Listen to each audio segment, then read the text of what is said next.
Hello, everybody. It's Shannon at Emmaus.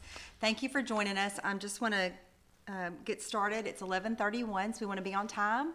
I just want to have the pleasure to introduce to you our fabulous Susan Porter. For those of you who have not met her yet, you're going to get to see her face in this little box. But I'm so excited for her to come to you today and for us to be able to work together to help you get your emergency preparedness plan and tabletop in order. So with no further ado, here is our very own Susan Porter.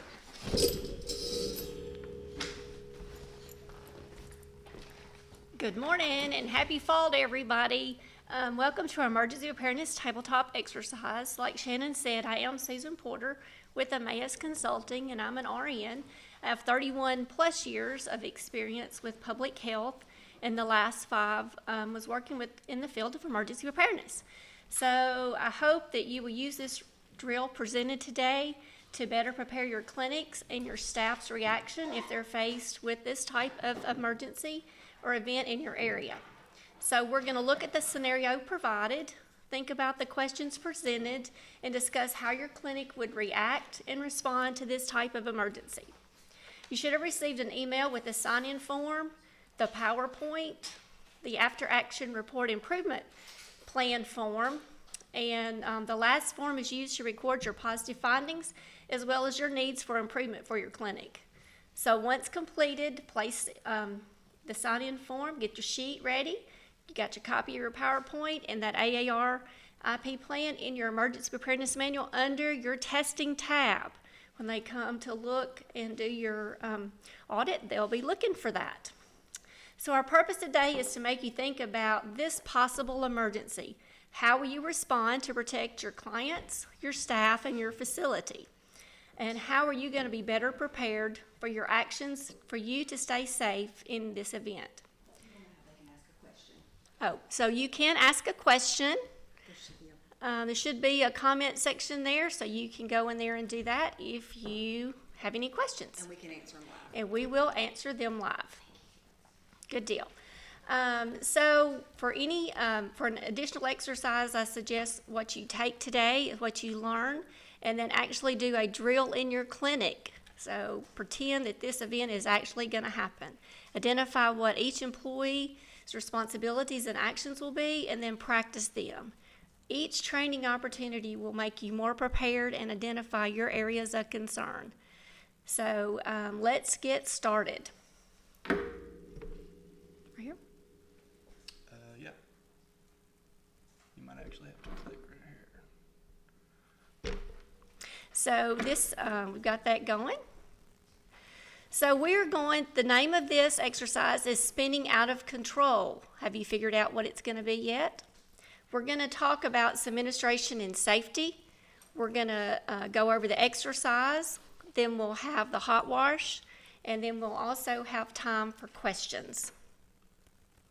So with an introduction, I'm sure everyone there in your facility knows everyone, so we'll just move right on. Safety briefing, I hope it's a pretty day where you are. It's kind of cloudy here in Alamo, but you want to be aware of your surroundings in case emergency does happen, that you can get out. Administration, again, with that, we want you to be sure to do your sign-in sheet and take notes because questions will come up. And again, these questions are for you to help better prepare your clinic. With the exercise information at the end, again, we want you to complete an after-action report improvement plan. And that is going to be your responses, your needs for improvements. So everybody get ready. So here we go. So we're going to be talking about a tornado. So it's Tuesday, it's 11:05. Earlier this morning, the National Weather Service issued a tornado watch for your area.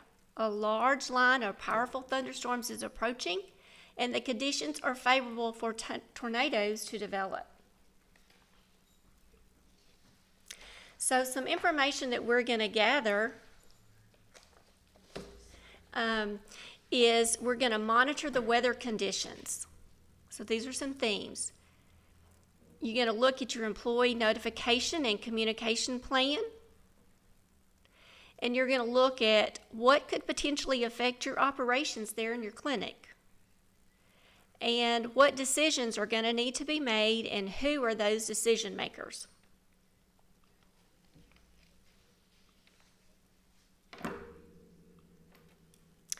So the first set of questions that you're going to look at, how do you or your facility monitor weather in your area?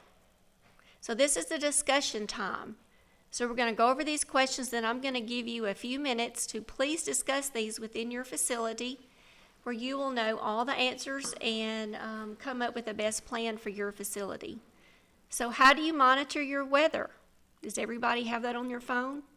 What are your immediate actions? Does your agency have an emergency operation plan for severe weather or tornadoes? How do you communicate this weather condition to your staff? Do you have disaster supplies handy?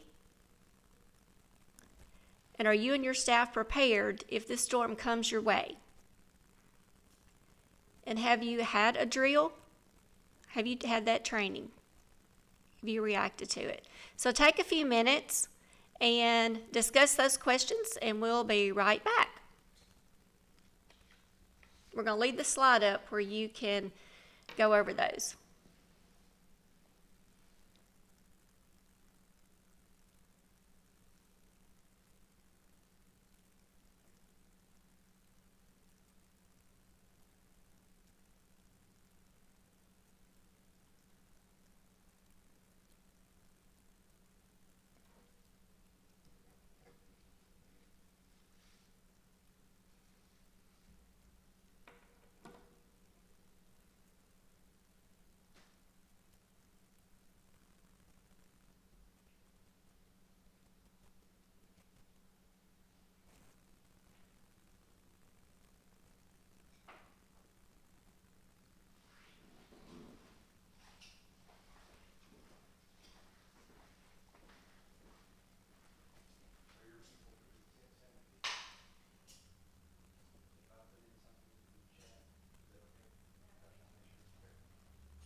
I hope you're talking out there. I hope you're going over these questions and figuring out what you're doing in your clinic, in your facility there.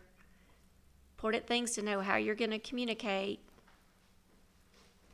what you're going to be doing in your area.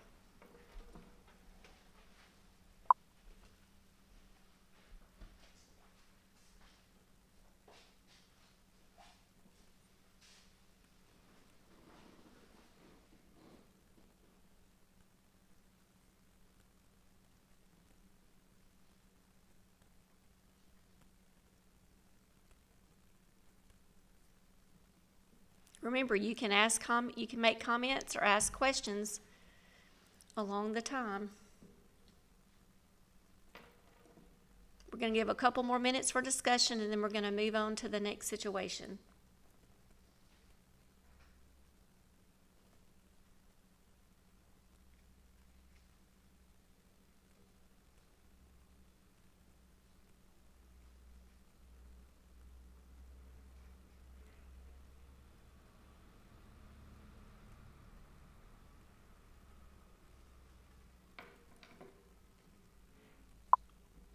So as we move forward, here's the update number one. It's now 11:40, which is just a few minutes ago.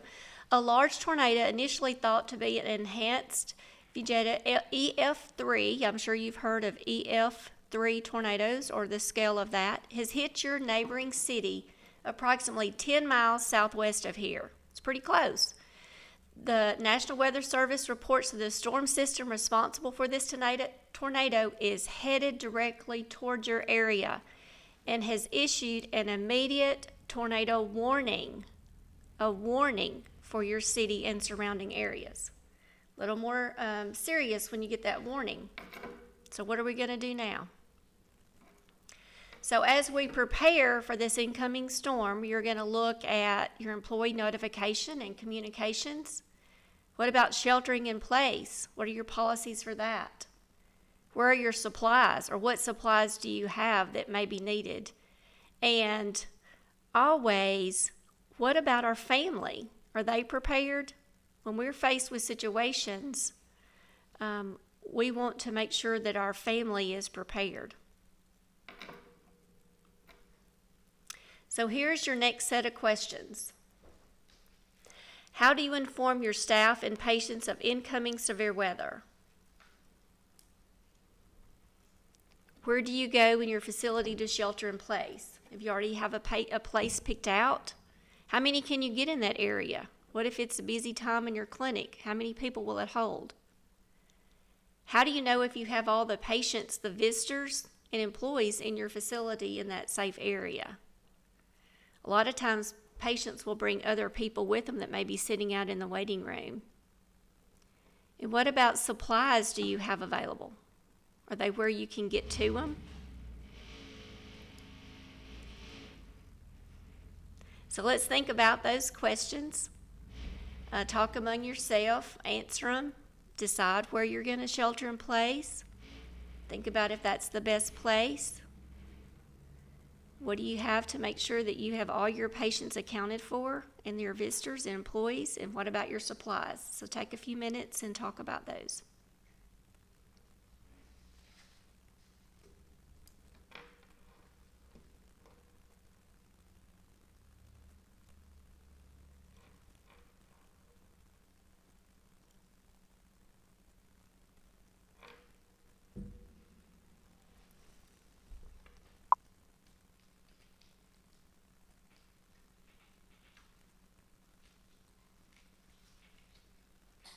Shannon's asked a couple of questions about what kind of questions might come up. You may look at where's the best place in your clinic to shelter in place? Where's your safest place? You want to stay away from your windows. You want to get in a small area with no windows in the center of the building. Make sure it's enough room for everyone. Look at what's in that room. You don't want a lot of cabinets and things that can fall over on you. If they happen to be roof coming off or things like that. Examples of communication. Do you have walkie-talkies in your building? Do you have a overhead intercom system? Do you have everybody in your cell phone that you could text a message? Do you have access to radios? Anything like that? Those are different types of communication that may be available. Your supplies. Do you have bandages? Do you have blankets? Do you have pillows? Anything like that that you could use to help protect yourself or your patients as if a tornado is coming? With the strong winds, tornadoes can get up to 200 miles an hour. If that's blowing tree limbs and supplies around, that could be very dangerous, and that's where a lot of injuries come from.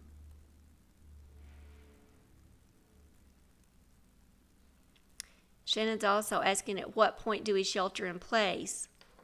And if you get a warning, you do want to shelter in place. You want to get everybody in that safe place. Because when a warning is issued, that means that a tornado has been sighted and is headed in your direction. So you need to definitely get in your safe place.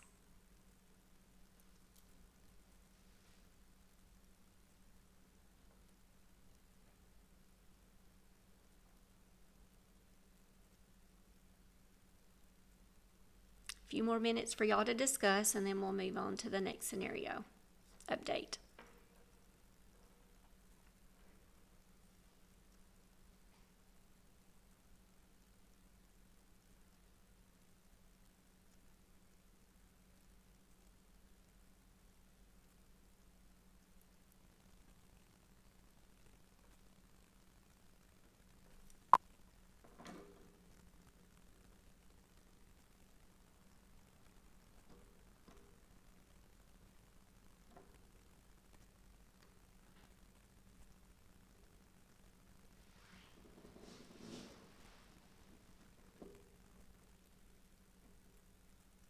Shannon asked the question, does the policy need to specify that you go into sheltering when a warning is issued? If you want to add that in your policy, it is, but you're going to know that when that warning, you're going to want to get in that safe place.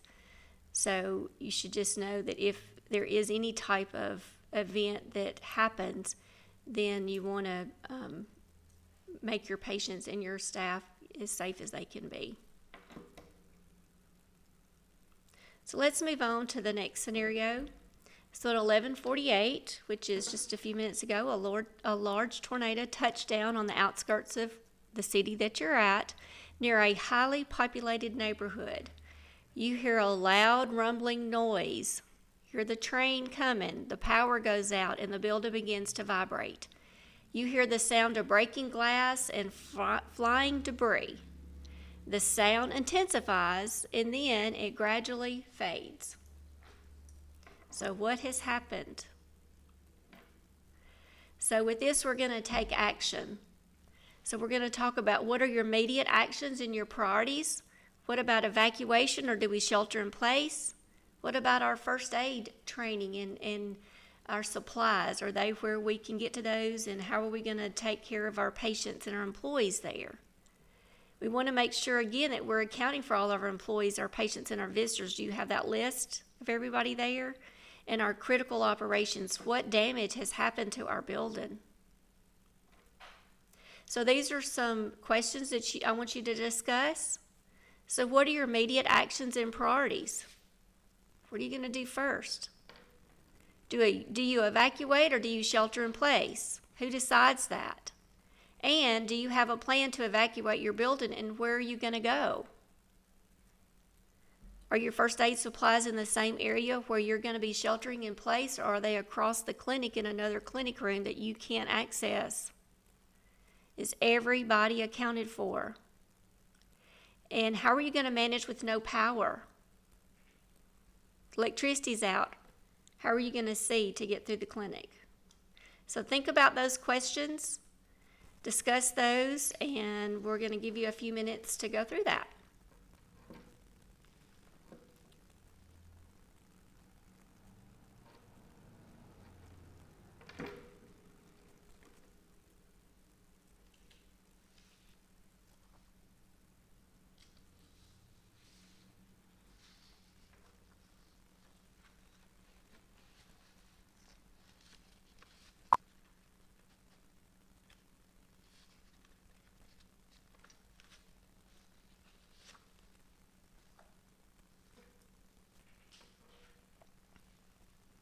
Shannon's asked the question, what happens if people start showing up at your clinic for help? Do you think they will? Definitely, they will. They're going to come to your clinic because they know that you're a medical facility. So you'll have to be prepared for that. And maybe a clinic set up outside in the parking lot. If this actually happens and your building is damaged, it may not be safe to treat people inside that. So other help will be coming. Your emergency management agency there in your community will be very active. Your police, your sheriff, fire department will be very active. You'll see lots of activity going on around you as this event takes place.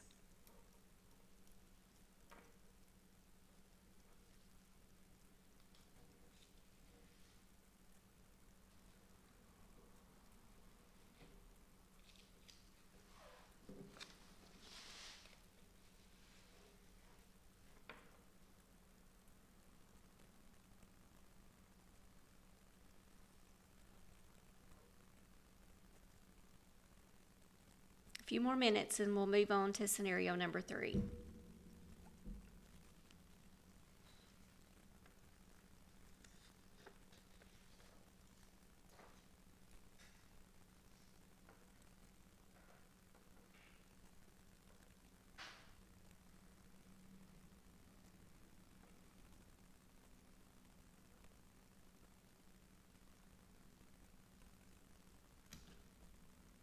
So let's move on. So it's now 12:38. A little bit later, the tornado determined is to be an EF3. It has damaged approximately 300 homes and businesses in your city.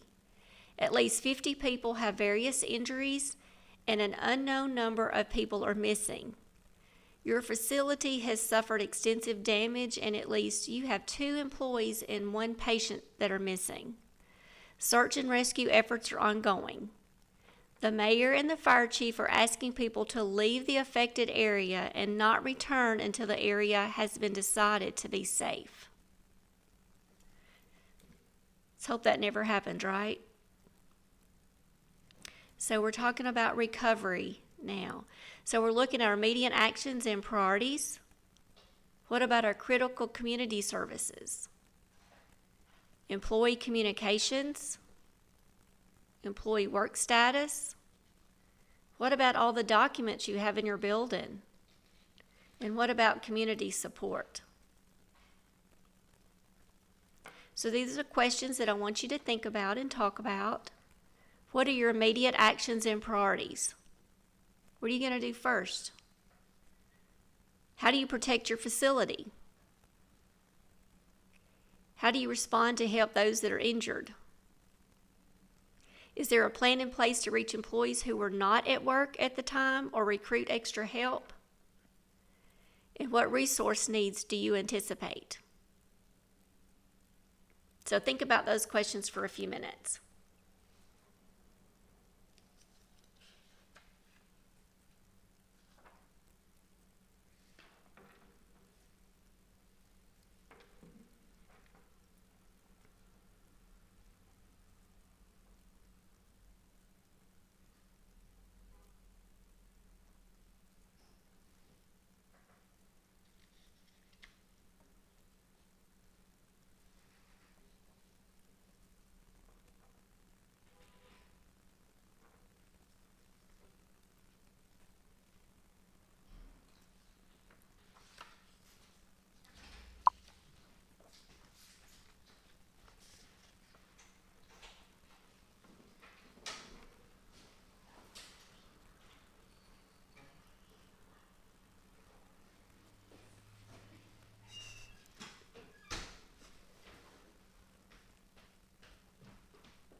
I hope everybody's had time to discuss these questions. Let's see, Shannon has another one. Who is at work and who has left work? Who needs to go check on their family? And that's a really good thing. We worry about our families. So I hope these questions today have helped you identify some areas of weakness as well as some strengths that you have. Sometimes we have to think outside the box to make sure that we're prepared and all staff is aware of what their actions should be. I would suggest that you discuss and practice these drills and do them often. The more you do them, the better you're going to be, and it's just going to come second nature if you kind of know what you're supposed to do. It's easy to read a manual, but only practicing the task over and over will make it second nature. And I hope an event like this never happens in any of our areas, but we have to be informed, and we have to be trained, and we have to be knowledgeable of what our plans say and what our actions should be. So let's move into the hot wash for an overview of this exercise. So with the hot wash, basically what that is just a discussion of what worked, what didn't work, what your strengths are, what your weaknesses are, what came up that you hadn't thought about. Was there anything in your discussion that came up while you were going over these questions that you had not thought of before? What are the high priority issues that were identified? And what about new ideas or recommendations for improvements that you have? So take a few minutes and look at these questions. You should have your after action report improvement plan form that was sent out. This is where you record this information. All of this is to help you be better prepared. So think about what strengths, what do you already have in place? What improvements do you need to make? What gaps have you identified? So take a couple of minutes and discuss those.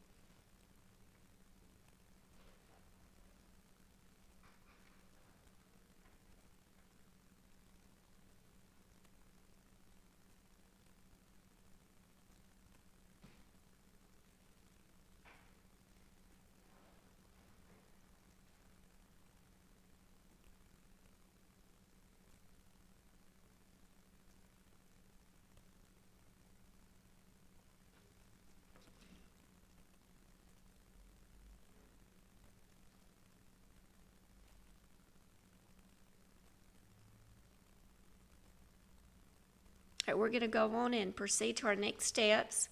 So we have completed the tabletop exercise for a tornado scenario.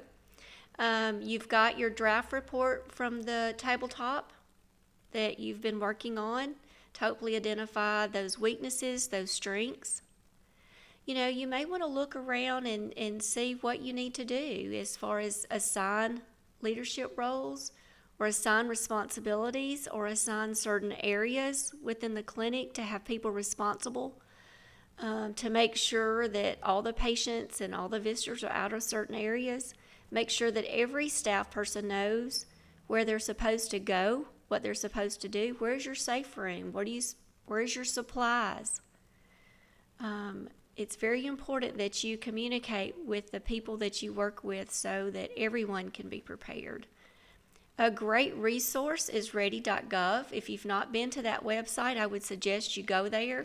There's all kinds of information there that I think will be very beneficial for you and helpful. So be sure to look at what you have in place and see what improvements are needed. Remember, you've got to practice your plans and your response. You've got your paperwork started for your after action report. Make a copy of the PowerPoint slides that you have here. You've got your sign-in sheet, and put all of that in your emergency preparedness manual under the testing tab. Now, one thing I would ask you to do is set aside a time that you can actually do a drill where you say, okay, now we are under a tornado warning. If you've got an overhead speaker, you can do that. Be sure to inform the patients first that you're going to do a drill, that it's not actually an event. You'll freak them out. But run your drill. Where are you going to take everybody? How are you going to check every room? Where are your supplies? Go through what we've gone through today and make sure that you know and all your staff knows what they're going to do. And think about if your building is damaged and you've got to get outside, you've got those injured people coming in. Do you have a backpack of supplies that you could easily grab, or a tote of supplies? Or where are you going to go? If you have to leave the building, where are you going to meet to make sure that you're all safe? So it's very important that you go through all that. Again, all your documentation can go in your EP manual that you have back under the testing, because this is an actual tabletop exercise where you're discussing. And then when you do your actual drill, where you're making an announcement that, yeah, we've got a tornado warning, then that would go in that same area. That's what they're going to be looking for. You also have a certificate of participation that can be given to each person that was involved and participated in the exercise today. So you should have that was emailed out to you as well. So are there any questions from anyone out there? Shannon, thank you for your questions. It helps us to think about what the facility should be thinking about, and trying to answer those is very helpful. The question she also added was about volunteers. A lot of you have in your plans that you will use volunteers. So in an event like this, they're very important, but there's going to need somebody to guide them and tell them what they need to do. Some of your facilities know that you won't have volunteers to be used. So again, you've got to have staff that's going to be able to help do those things, cover what needs to be covered. Again, I mentioned that ready.gov is a great resource for information on disaster preparedness, not only for your facility, but for your family. Be sure that you and your family are prepared with a plan in place. It's very important to be prepared and make an emergency plan and practice it. And one of the things to remember, if an event like this happens, most of the time our cell phones are not going to work. We can text, but we're probably not going to get a call in. So you may want to have someone, a contact person outside our area code that you can call. Those calls may go through a lot better. Like, I have a sister that lives in Texas. She has a different area code than I do. I could probably get a call to her, but I couldn't get a call to my mom. So think about that. And then remember to use a text will probably go through easier than a call. Also, something else coming up this week, we sent out some information about the Great Central U.S. Shakeout. It's a multi-state, actually it's an international earthquake drill that's going to be held on Thursday, October the 17th at 10:17. They do this every year. You can go in and register your facility for that drill. It's a great way to practice how you drop, cover, and hold on for an earthquake. They'll provide you with a certificate of participation, which again can be added to your emergency preparedness manual as another exercise.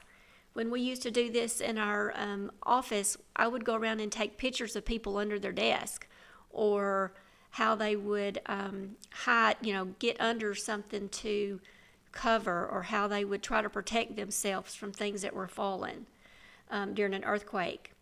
Remember to complete your after-action improvement plan if you do the earthquake drill, and that way you've got all of that documented, so that will cover when they come to do your survey. You can show them that you've had your 2 exercises. Another thing that's happening across the state in Tennessee is November the 19th. Every health department will be providing free flu vaccine. Some of them will be doing drive-through clinics. Some of them may be doing clinics off-site. So there may be a way you can reach out to them and participate in that. It may be that you're doing mass vaccinations that day as well for an hour or so, or do a surge clinic that if there was actually an endemic of flu out there, that you would know how, if you had to vaccinate a huge number of folks. CMS has added emerging infectious diseases as a requirement to be covered, and we've been adding that into your manuals. So there'll be more about that a little later on. We'll do some other training. And so if things come up, if you have certain areas of training that you would like to see some information on, please let me know. Again, I thank you for your participation today. I hope this scenario has helped you to see how prepared your facility is, or what work you need to do, or what actions you need to take to better prepare yourself. Please let me know, again, if there's other trainings that will be beneficial for you or helpful in the future. Thanks again, and stay safe and enjoy the rest of your day. Thank you.